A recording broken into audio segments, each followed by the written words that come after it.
చరరాశిని తొలగించు పద్ధతి.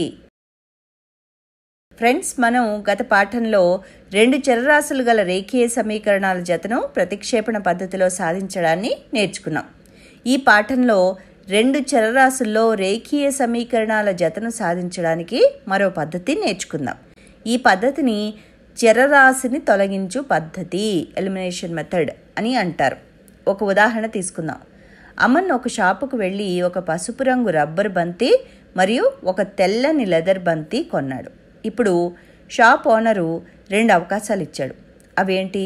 మొట్టమొదటిది, 2 పసుపు రంగు రబ్బర్ బంతులు మరియు ఒక తెల్లని లెదర్ బంతి కలిపి 149, లేదా 3 పసుపు రంగు రబ్బర్ బంతులు 2 తెల్లని లెదర్ బంతులు కలిపి 286. కానీ అమన్ చెరొకటి మాత్రమే కావాలి అన్నాడు. అప్పుడు షాపు వాడు ఏమన్నాడంటే, నువ్వు కనుక నాకు పసుపు రంగు రబ్బర్ బంతి వెల మరియు ఒక తెల్లని లెదర్ బంతి వెల చెప్పగలిగితే నువ్వు అడిగిన విధంగా బంతులు ఇస్తాను అన్నాడు. మరి మనం అమన్కి ఎలా సహాయం చేద్దాం? పసుపు రంగు రబ్బర్ బంతి వెల X రూపాయలు అనుకుందాం, తెల్లని లెదర్ బంతి వెల Y రూపాయలు అనుకుందాం. మొదటి అవకాశంలో 2 పసుపు రంగు బంతుల వెల అంటే Xకు 2 రెట్లు ప్లస్ ఒక తెల్లని బంతి వెల అంటే Y కలిపితే 149. రెండవ అవకాశంలో 3 పసుపు రంగు బంతుల వెల అంటే 3X ప్లస్ 2 తెల్ల బంతులు అంటే 2Y కలిపితే 286 అవుతాయి. మనకి 2 చరరాశుల్లో ఒక జత రేఖీయ సమీకరణాలు ఏర్పడ్డాయి.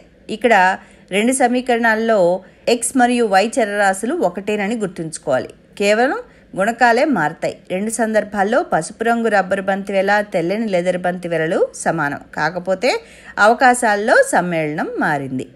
ఇప్పుడు మనం ఏదో విధంగా ఒక చరరాశిని తొలగిస్తే ఈ సమీకరణాలని సాధించగలం. ప్రతిక్షేపణ కాకుండా నిజానికి మనం ఒక చరరాశిని ప్రత్యక్షంగా తొలగించవచ్చు. దానికోసం 2 సమీకరణాలని ఏదో ఒక చరరాశి గుణకాలను సమానం చేయాలి. ఆ తర్వాత సమీకరణాలని తీసేయాలి. అవునా? 2X మరియు 3Xలను చూడండి.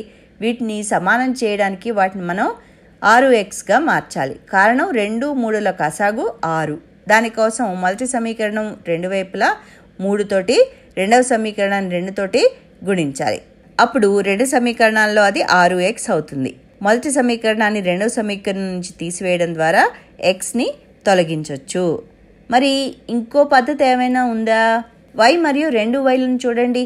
మొదటి సమీకరణం 2 వైపులా 2తో గుణిస్తే చరరాశి Y 2Yగా మారుతుంది. అప్పుడు మనం దాన్ని తొలగించవచ్చు. ఇది ఇంకా సులభంగా ఉన్నట్టుంది.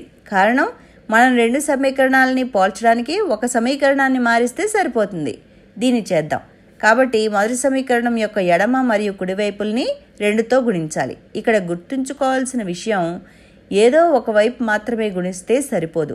ఒకే విలువతో 2 వైపులా గుణించాలి. అప్పుడే మనకు ఒక తుల్య సమీకరణం వస్తుంది. కాబట్టి మొదటి సమీకరణం 2X plus Y is equal to 149ని 2తో గుణిస్తే మనకి 4X plus 2Y is equal to 298 వస్తుంది. అంటే ఇరువైపులా మనం 2 తోటి గుణించామన్నమాట. ఈ కొత్త సమీకరణాన్ని 3వ సమీకరణం అందాం. ఇది మొదటి సమీకరణానికి తుల్య సమీకరణం అన్నమాట. దీని కింద సమీకరణం 2 రాయాలి. రాసేటప్పుడు X కింద X మరియు Y కింద Y పదం వచ్చేట్టు మరియు స్థిర పదం కింద స్థిర పదం వచ్చేట్టుగా రాయాలి. ఇప్పుడు 2 మరియు 3 సమీకరణాల్లో Y గుణకం సమానం. కాబట్టి మనం సమీకరణం 3 నుంచి సమీకరణం 2ని తీసేస్తున్నాం కాబట్టి సమీకరణం 2లోని అన్ని పదాల గుర్తులు మారతాయి. కాబట్టి సమీకరణం 2లో అన్ని గుర్తులు ప్లస్లు కాబట్టి అవి మైనస్లుగా మారతాయి. వాటిని అంటే ఆ కొత్త గుర్తుల్ని పాత వాటి కింద రాయాలి. వాటి కింద ఒక పెద్ద గీత గీయాలి.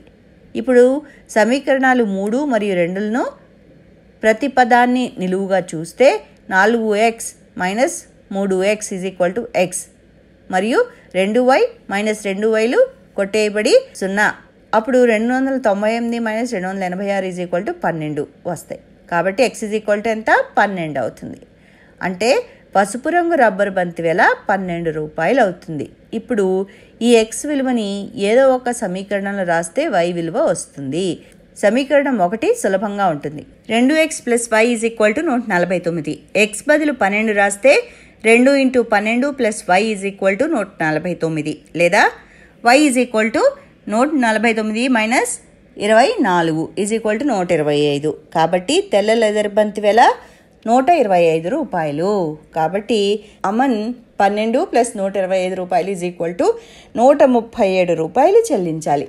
అంటే తను అనుకున్న ఒక పసుపు రంగు మరియు ఒక తెల్ల బంతి తీసుకోవాలనుకుంటే ఇంత చెల్లించాలి. సరైన ఈ గుణకాలను చూసి షాపు వాడు సంతోషించి 137 రూపాయలకి ఒక పసుపు రంగు రబ్బర్ బంతి మరియు ఒక తెల్ల లెదర్ బంతి ఇచ్చాడు. ఏదో ఒక చరరాశిని తొలగించి 2 చరరాశుల్లో రేఖీయ సమీకరణాల జతను సాధించే ఈ పద్ధతిని చరరాశిని తొలగించు పద్ధతి అంటారు. మనం ఒక చరరాశిని తొలగిస్తే సమీకరణాలు ఒక రాశిలోకి మారిపోతాయి. అప్పుడు వాటిని మనం సాధించవచ్చు. ఆ వచ్చిన చరరాశిని ఏదో సమీకరణంలో ఉపయోగిస్తే, అంటే మనం అక్కడ రాస్తే రెండవ చరరాశి విలువని కనుక్కోవచ్చు. మరి ఈ పద్ధతిని కూడా జాగ్రత్తగా సాధన చేయండి. తర్వాత పాఠంలో మరిన్ని విషయాలు నేర్చుకుందాం.